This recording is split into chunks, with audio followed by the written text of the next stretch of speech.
Good morning, everyone. This is Roger the therapist here. This is my first ever live episode of doing things in like the mental health field. So I wanted to kind of do some different things pertaining to mental health, like intervention tools, strategies, how to overcome things like trauma and stuff. I actually did a tweet recently asking, hey, what kind of subjects or things should I start rolling with? And one of the first ones I got was about the different fields of psychology. What? There's more than one? Yeah, there's a lot of them. So, for instance, my specialty is I'm a recreational therapist, which the best way to put it is exercise and sports psychology. So I use different groups, different activities, sports, fitness, coaching, all the different stuff to help individuals build up their, self-confidence, motivation, improve their leisure, come up with healthy alternatives. And in my day job, I actually work in a mental health and drug and substance abuse facility, and that's where I use healthy, different types of leisure activities to help them overcome their barriers, improve their overall quality of life, and help them maintain and or increase their mental, physical, spiritual, and in some cases sobriety health through the use of exercise, sports, games, recreational therapeutic counseling, recreational therapeutic interventional tools. So that's kind of my main field of studies, and I have a master's in it and going on PhD, so soon it may be doctor therapist, but I'm working on it now, as well as I'm an adjunct professor of recreational therapy through the University of FIU. Go Cougars. And I will be teaching this course very soon to some prospective students, actually in about a week. So I'm really excited, and I'm really looking forward to helping that out. So that's my example. Now, and part of being a therapist and working in the field of science, it takes evidence-based practice and research. So I don't know everything about these different fields of psychology, but this is actually really enlightening and really interesting. So I looked it up on Google, which, you got to double check, make sure it's not Wikipedia, or you got to make sure it's from a reliable source, like a scholarly article from a university, from WebMD or the Mayo Clinic, some sort of hospital. So that way you ensure that you actually are looking at actual scientific researched information instead of just, because I can whip stuff off the top of my head all day long, but part of learning through education experience is you got to do research. You got to find what other specialists and providers of different fields of psychology or medical, doctor, everything, so then you have the tools to back up what you say instead of just saying it just to sound like a professional. I've also been working in this field for about 8 years, so I like to say I've got some experience, some educational and experiential in the field. So let's, without further ado, let's get into different fields of psychology. All right, so the first one we're going to look at is industrial and organizational psychology. So what we got is industrial and organizational psychology is the science of human behavior in the workplace and work-life interface. It is an applied discipline within psychology. So you go into the workplace and you find out what motivates workers, what creates a positive, helping, therapeutic, supportive environment, and you help encourage leadership to be like, hey, this is what's working, this is what's not working. You wonder why your workers are coming to work and they're all sad, they're unmotivated. There's more than just meets the eye. So you meet with them, you do some assessments, you do some studies, and then you discover what's working in the workplace and what's not working in the workplace. And then that way you can help ensure that the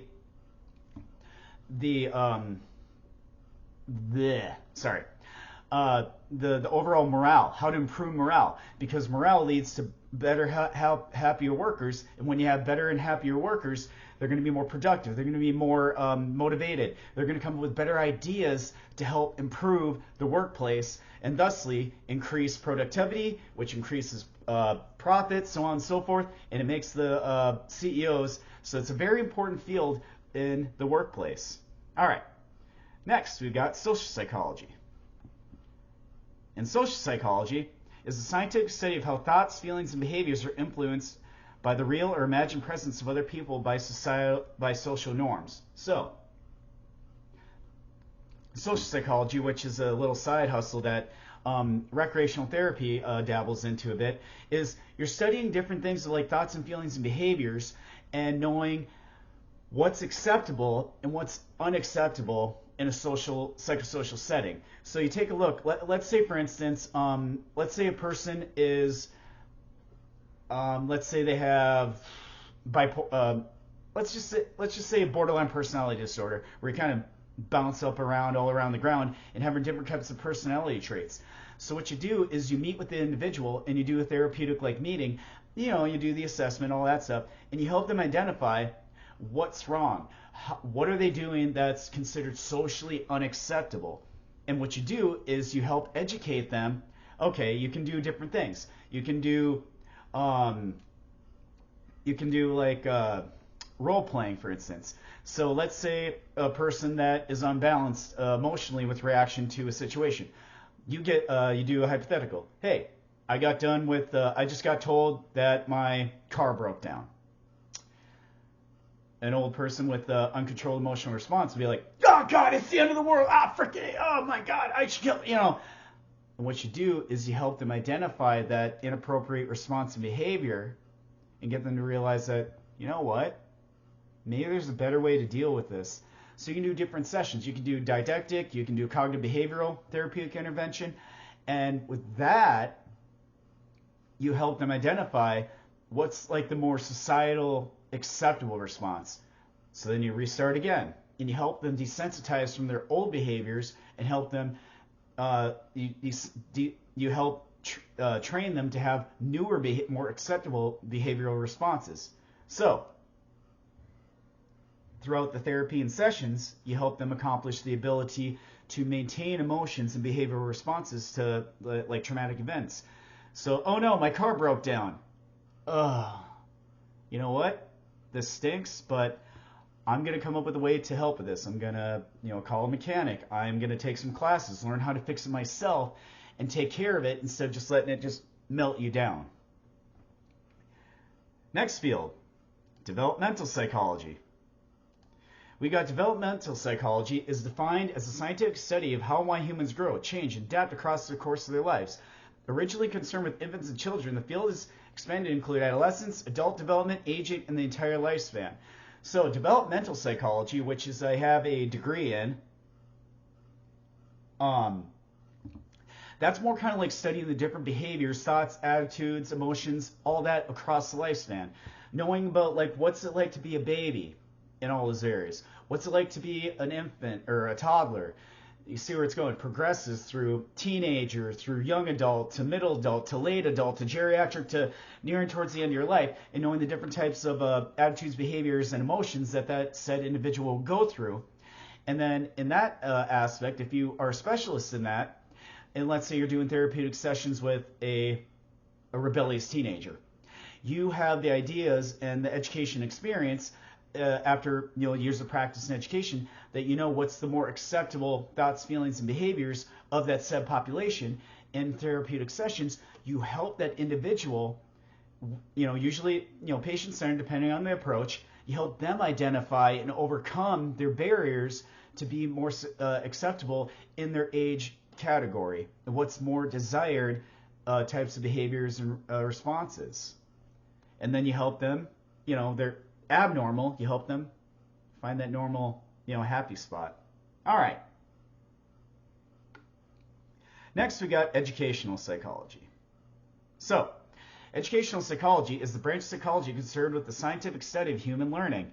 I actually did a class in this in grad school.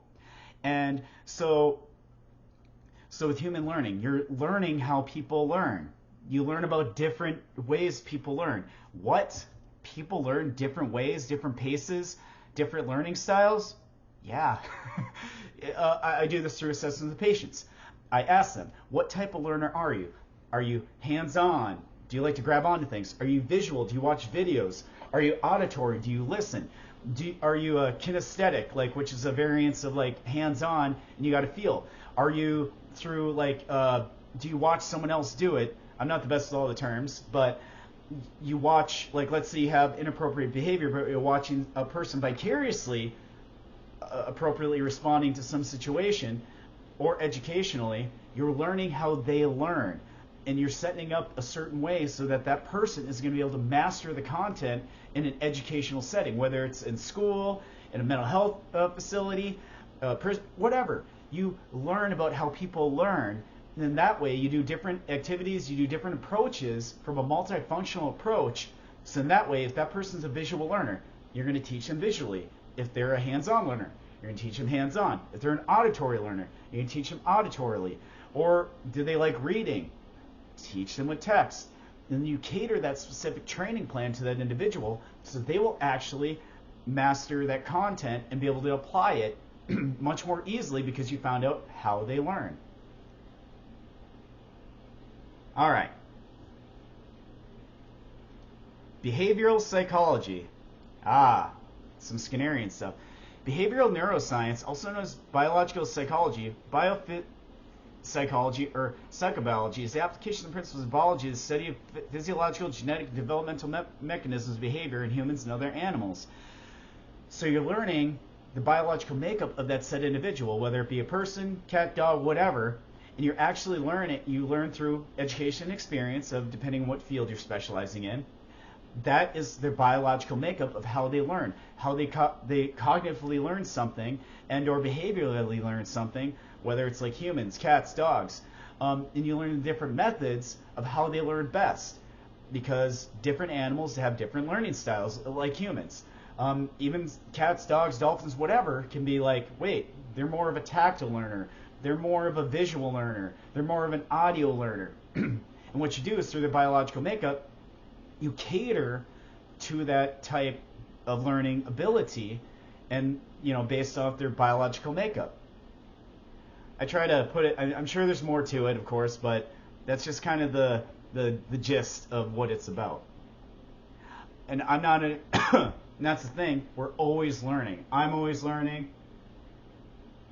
I do some research, and I'm like, oh, that's new to me, because I'm human. That's my biological makeup, and this is what I'm learning more about myself as well as I'm learning about others. Humanistic psychology. All right. Humanistic psychology is a psychological perspective that arose in around the 20th century in answer to two theories: Sigmund Freud's psychoanalytic theory and B.F. Skinner's behaviorism. Thus, Abraham Maslow established the need for the third force in psychology.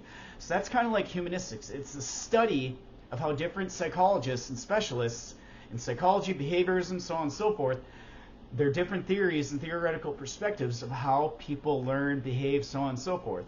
Like, for instance, going into Freudian. Freudian was more about like different stages of life and different types of needs and whatnot and so forth that person needed. He was one of the trailblazers in psychology, and a lot of people like Maslow, Erickson, Skinner, they kind of tapered off, but they have their different theories about human psychology and behavior. Like Freudian he was more about, let's go into your past. There's some sort of traumatic event in your past that is kind of like tantamount to why you are thinking and acting the way you are today. And by going back to the Titanic, as I call it, you desensitize yourself to the particular event and learn to control your thoughts and feelings about that. And once you come to terms and or closure, you're able to move forward. Now I like to blend, because Skinnerian would say you got these mental health disorders, but your behaviors associated with it can be changed to more socially acceptable behaviors. Like, let's say I got depression. I'm sad. I'm miserable all the time. I look sad and miserable to everybody. So Skinner would say, hey, let's work on bringing up your motivation, finding your happiness, being sad when it's okay to be sad, being mad when it's okay to be mad, and learn to put it in more societally functional approach with your behavior. You can't always change what's up here, because everything's going on in your human brain, very highly developed, emotional, cognitive, everything under the sun. But you can change your behaviors associated with others to make yourself more societally acceptable in settings. And you do it through therapy sessions, you do it through sociological experiments where you go out into social reintegration and you take what you learn from your therapist, psychologist, so on, and apply it so that instead of people being like, you get more like, oh, okay, you develop your psychosocial development. And then like Abraham Maslow, he has the thing about like the hierarchy of needs, like things like love, food, water, development, nature, nurture, all that good stuff. And then once you meet all those those needs, then you're able to find your even keel, your functional medium, if that makes sense. All right. Clinical psychology. Hey, I got a lot of coworkers that work in that. So, clinical psychology is an integration of human science, behavioral science theory, and clinical knowledge of the purpose of understanding, preventing, and relieving psychologically based distress or dysfunction, and to promote subjective well-being and personal development. I work with clinical psychologists, and it's actually a really interesting field that I'm potentially going for my psych doctorate in clinical psych. So what we're doing, it's like brother and sister to what I do, is they'll do different types of sessions, whether it's one-to-one or in a group setting, depending on the population. In a group setting, you do quality and quantity. You do things like cognitive behavioral. So cognitive behavioral is more like you're using your cognitive or your smart side of your brain to kind of to help think and act appropriately to manage your emotional side of your emotional reactions, distractions, so on and so forth. So like I mentioned earlier, when you are angry, when you're angry about that event, instead of being like, it's the end of the world, your old self, the uncontrolled emotions would, behave and act that way. Your new self would take a look and you would stop, think, and be like, okay, I used to get angry, have outbursts and out of control reactions. My new self would be using I statements, things like that. Like, I don't like what you're doing to me. It's making me feel angry, sad. And then by telling and communicating to that said individual, they will take a look and be like, oh, I'm sorry I made you feel that way. And then work on developing a better, kind of more even-keeled approach. Or emotion regulation. You learn to control your emotions and learn that it's okay. There's times to be sad. There's times to be angry, mad, nervous, anxious. And then you learn through sessions to what's appropriate emotional responses and what's inappropriate emotional responses. And one of my coworkers, he's a really cool, awesome clinical psych, and he'll do like role play, like actually like pretend to be these out of control bursts of emotions, and it's actually great because he's visual, he's very vibrant, and he gets the patients to see this in action, be like, yeah, that is how I act actually. This is my sad. Oh, I don't want to do it. And I've actually witnessed these, groups. I'm like, okay, this is something I can learn from this guy because, when you're excited, you have passion for what you do, and you're trying to do and help others. People find that more interesting and make it more fun and interesting. You're likelier to obtain and apply it more because you're laughing. It's funny because you're like, instead of being, oh, I'm sad about my angry old self, you laugh. You're like, yeah, yep, I used to do that actually. And not to say that I'm perfect. I've had those similar issues, and being more educated as well, experienced in it, that I'm able to take these different approaches and apply it to my own life. And that's some of the greatest psychologists and mental health providers have their own, demons and, recovery issues, and they've learned to find a way to be successful. And that's what they're doing, is they're using their education and personal experiences to help others find that light, to get out of the cave of the old way of narrow-minded thinking and thought and behavioral patterns. All right. Let's see. I already got school. Well, cognitive psychology. All right.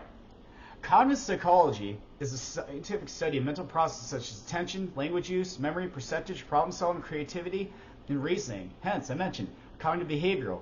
You're using your mind, your higher order thinking, and you're learning it kind of rolls it. You know, they all kind of are brother and sister in different fields. We kind of taper off and kind of like work from each other, and we learn from each other from a team setting of what's the best approach.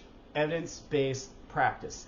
That's, you get rid of the stuff that does not work or old school stuff, and the newest and latest and greatest through, you know, patient-centered care. You identify what works best for them, and then that way, attention, language use, you can help people how to communicate effectively, how to improve your memory. You can do different memory exercises like reading or doing puzzles. See, it kind of tapers into what I specialize in.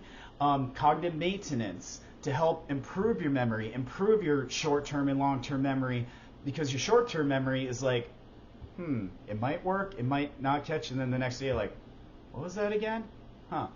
But once it transforms into the long-term memory where it's embedded in your mind, you're going to remember it a day, weeks, months, years from now. It'll go into your long-term memory, so it's learning about the meat and potatoes of what that is all about. Creativity, artistic expression, ideas, to find different ways to better yourself mentally, physically, and in some cases spiritually, and everything.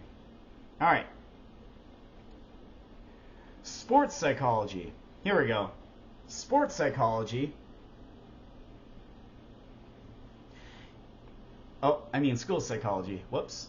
Typo. School psychology is a field that applies principles of educational psychology, developmental psychology, clinical psych, community psych, and behavior analysis to meet the learning, behavioral health, and needs of children and adolescents. Usually those school counselors, psychologists, they specialize in this, so they learn about that particular individual, whether they have, some sort of learning disability, some sort of emotional disability, and you help them identify to use their strengths to overcome their weaknesses to be successful in learning and behaving with other students and faculty and so on and so forth, and you help them get to a spot where they are on a straight and narrow path and they're going to a successful future in their school environment. Sports psychology, something that kind of is I'm very familiar with. Sports psychology is defined in the European Federation of Sport.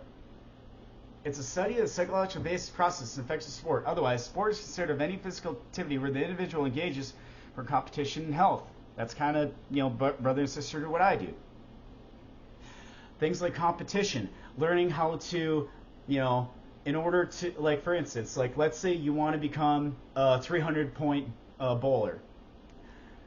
Some people are just naturally gifted and talented and catch on right away, but practice makes you better. You got to start with the goals, short-term and long-term goals, eventually at a 300 score, and be okay and radically accept the fact that you might not right away get the 300 score. It takes time, practice, hand-eye coordination, and honing in your skills in that specific sport so that at some point you will actually hit that 300 score. But be okay and radically accept the fact that you might not ever get there, but if you keep trying and trying, you'll eventually get there, and you will feel better physically, mentally, that you made an effort and you bettered yourself and you accomplished these short-term and eventually long-term goals. Community psychology. Let's see. I'll probably do a couple more because I don't want to get this. I could go on all day about these different fields because I have a lot of interest in this. Community psychology is concerned with the community as a unit of study. As contrast with most psychology, which focuses on the individual, community psychology studies the community as a context for the individuals within it, and the relationship to the individual, to communities, and society. So it's studying the different psychological patterns and ideas of different, communities, different cultures, so on and so forth. So, like, for an example, let's say in the U.S., we say, hey, hi, how's it going? Nice to meet you. My name is this, so on and so forth. That's acceptable in America. But if you go over to Europe, it might be something completely different. That learning about societal norms and expectations of that said community, country, whatever, like what is okay in America, you go over and do that in Europe or Asia, some of them might find that as intimidating, disrespectful. and so they'll give you that look, but in America you're like, oh, okay. And that's how you educate people, so that when they go to that particular country or community or whatever, you understand, you learn about that culture, that subculture, and you learn to apply and think and act appropriately, so that you get the okay, that good, good smiles, eye contact, so on and so forth, and you don't get that look. We all know that look. I'm sure we've all had that. I've had it. I've seen other patients get that look, and help them to go from that look to the okay, excited and everything. All right. Let's see. Abnormal psychology. This was one of my favorite courses in one of my other degrees, because I was going for a psychology degree while I was still in the military, and this was one of my favorite fields because you got to be knowledgeable and educated in what you're dealing with in the abnormal psychological science. Abnormal psychology is the branch of psychology that studies unusual patterns of behavior, emotion, and thought which could possibly be understood as a mental health disorder. Yeah. Although many behaviors can be considered as abnormal, this branch of psychology typically deals with behavior in a clinical context. So like I mentioned earlier, mental health disorders. We can't always control what's going on up here, whether it's depression, anxiety, psychosis, schizophrenia, all the different abnormal things covered by the DSM-4 or 5 now, I think it's going into. These are different neurological and psychological disorders. This is more the deep of the meat and potatoes, and it explains what the symptoms are, as well as it helps you as you become a clinician in the mental health field, whether it's a psychologist, therapist, or social, anything. You learn more about the meat and potatoes, and you learn from the DSM the latest and greatest, as well as research of evidence-based practice of how you can do groups, how you can do one-to-ones, different types of therapeutic interventional tools, so that you can help that said individual with some sort of mental health disorder think, act, and apply to come out as more socially acceptable. I'm trying to be as PC as possible.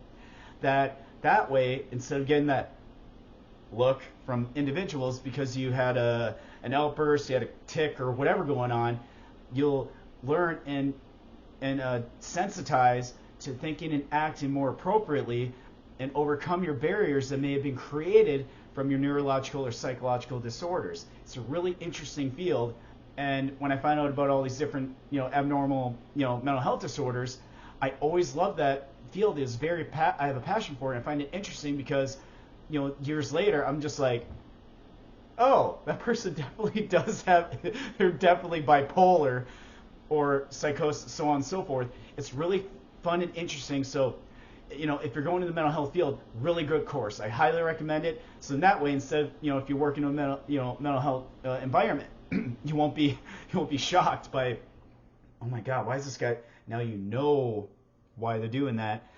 And in a therapeutic environment, you're trying to help them find that flow, that even-keeled emotional and behavioral response. All right. Let's see.